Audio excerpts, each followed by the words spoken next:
Pixar has managed to carve out a reputation for original stories, told with state-of-the-art animation and a vision accomplished through many years of production and multiple story sessions. For the most part, their films have been widely beloved by audiences around the world, and for understandable reasons. Yet even Pixar has a few gems that don't quite click with the general public, and The Good Dinosaur is one of them. This has sort of become the forgotten Pixar. It was released in Disney's usual late November spot, ended up becoming the first Pixar film to not turn a profit theatrically, and then went on to live the rest of its life on home video. It got a decent critical reception and okay audience reactions, but you won't see it ranked on many lists of the best Pixar films. While I acknowledge The Good Dinosaur has its flaws, I still think it has a good amount to offer. First, let's take a look at its history. The project was conceived by longtime Pixar story artist Bob Peterson, showing what might happen if the asteroid did not kill the dinosaurs. I remember first reading the plot synopsis and thinking it would be about a modern society where dinosaurs are walking around and interacting with people. That turned out not to be the case, although that's supposedly what the next Jurassic Park movie is going to entail. The focus of The Good Dinosaur would mainly be on the friendship between a teenage dinosaur and a human boy. However, Peterson supposedly was having trouble with the story and where to take the characters, and was coming up with all sorts of ideas. So he was eventually replaced in the director's chair by Peter Sohn. Surprisingly, a lot of people pressed the panic button when this news was revealed, even though it's incredibly common within Pixar. Ratatouille's original director, Jan Pinkava, was also replaced late into production by Brad Bird, who retooled a lot of the film into the final cut we know today. Toy Story 2 went through similar production difficulties. When Sohn took over the film, he sought to make the film primarily about the dinosaur-human boy relationship, although one of the main things the filmmakers did was make the lead dinosaur, Arlo, a child rather than a teenager. I think the best parts of The Good Dinosaur involved the growing friendship between Arlo and Spot. Spot was originally conceived as more of a tribal boy who stood upright, as shown in early concept art. This was changed into the dog-like creature we saw in the finished film. Through the movie, we see the bond that forms, and it's quite beautiful watching it unfold, and seeing Arlo eventually view Spot as an equal. The animators especially deserve commending for how they portray Spot's expressions and movements. Animation is a medium that lends itself to nonverbal characters, and Spot manages to portray so much emotion through his actions. Maybe the most poignant scene in the film is when Arlo and Spot share details about their family, and all done through sticks and sand. It's a beautiful sequence that provides the first peek at Spot's backstory, and largely without dialogue. There's also a lot of fun to be had with these two making their way through the wilderness. One scene I always get a kick out of is when they eat some bad berries, resulting in a wild hallucination. It's the sort of moment that would not have been out of place in a classic Disney film like Dumbo or Pinocchio, and I appreciate its placement here. Yet the filmmakers do not shy away from the potential dangers either, whether via other animals or nature itself. There are times when it's almost like the Pixar version of The Revenant, with everything Arlo has to put up with. Another aspect I appreciate is its pacing. The movie has a more leisurely pace than we're accustomed to seeing in modern animated films. There's often an understandable fear among directors in not boring the audience. However, The Good Dinosaur takes its time, letting us bask in the splendor of its environment. Part of this probably stems from the heavy Western influence.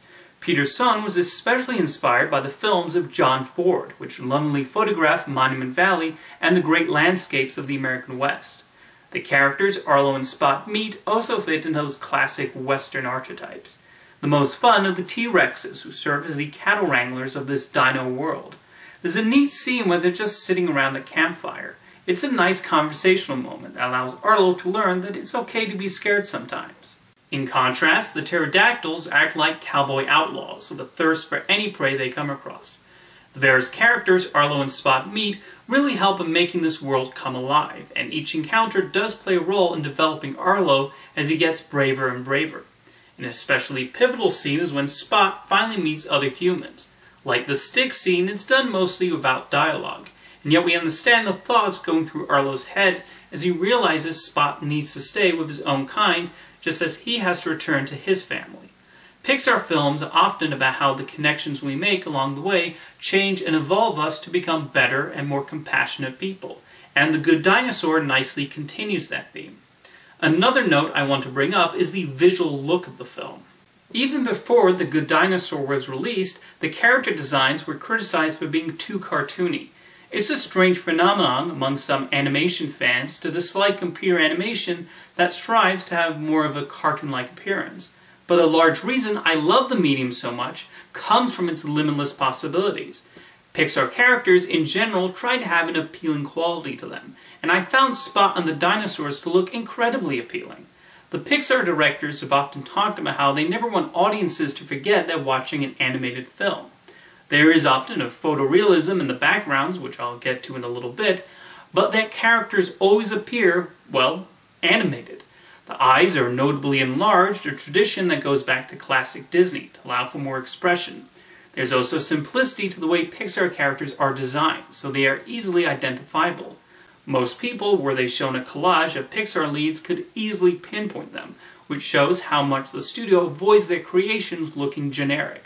I love seeing animation studios experiment with the way their characters look, which can lead to inspired designs, like the Muppet-like people of Sony's Cloudy with Chance Meatballs, or the uniquely scruffy cave dwellers of DreamWorks' The Croods. I will admit, one aspect I have mixed feelings about is the backgrounds. Are they stunningly real and impressively rendered? Absolutely. The amount of work done by the background artists and effects animators to create this environment must have been astronomical. But does it maybe look too realistic? When Pixar was making Finding Nemo, the animators made the water so realistic that Andrew Stanton had them scale back to give it that animated appearance. However, in recent years, there appears to be a shift in that attitude, as the backgrounds have started to look like genuine photographs. Look at Cars 3 without the talking cars in the shot. You would think that was a real location. The landscapes in The Good Dinosaur similarly look incredibly lifelike, with every leaf, grain, and drop of water rendered in such a way that one could easily confuse any of the locations for a real national park. Is this a good thing for computer animation? That's an interesting debate, and I'm sure it's one that went on inside the Pixar offices. I think the intent was mostly to show the grandiose terrain Arlo and Spot would have to travel through, but I also wonder what The Good Dinosaur would have looked like if the backgrounds were stylized as the characters inhabiting them. While I do like The Good Dinosaur, I admittedly have a few issues with it. I think the weakest part of the film is the beginning, with Arlo and his family on the farm. It's not necessarily bad, as this section does the job of setting them up, and especially who Arlo is. You kind of need the opening to establish what Arlo has to overcome when he eventually gets lost. However, I also think it's kind of a slog to get through. I found this especially on repeat viewings, as I already warmed up to the Arlo-Spot relationship, and it's a patient wait until Arlo gets washed away. I don't find his family or their farm to be all that interesting. One frequent criticism of The Good Dinosaur is how it resembles earlier films. The Land Before Time is the most notable example, due to both involving a young dinosaur going on a journey and escaping dangerous terrain and other dinosaurs. However, I also spotted elements of Homeward Bound and Ice Age.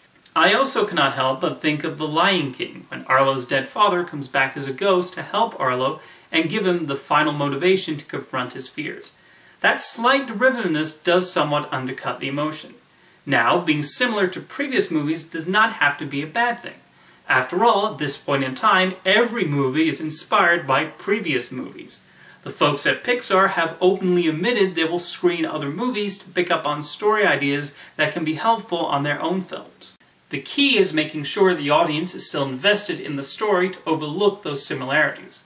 Speaking of Arlo's dead father, I'm not sure I would have gone that route, to be entirely honest. I feel Arlo getting lost in an unknown environment is already plenty traumatic for him. A visual idea presented early in the film is a silo that Arlo has to earn his mark on, and Arlo wanting to prove himself to his father could be a major motivation to overcome his fears. The killing of a parental figure is a classic storytelling trope, and I wonder if it was entirely needed for this particular film. For the most part, I do think The Good Dinosaur works as a touching story between the dinosaur and the young friend he makes. After Bob Peterson was replaced, Peter Sohn really sought to simplify the story, and I think he succeeded at that goal. And being a simple story actually works in the film's favor a lot of the time. There are even points where The Good Dinosaur is rather relaxing in its use of imagery and music. Would I rank it among my favorite Pixar films? Not really, and it's not a film I find myself rewatching all that much. but I'm happy it exists as there are elements of experimentation that came out of its interesting production.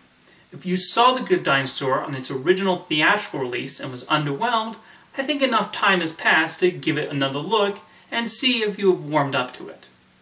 See you next time.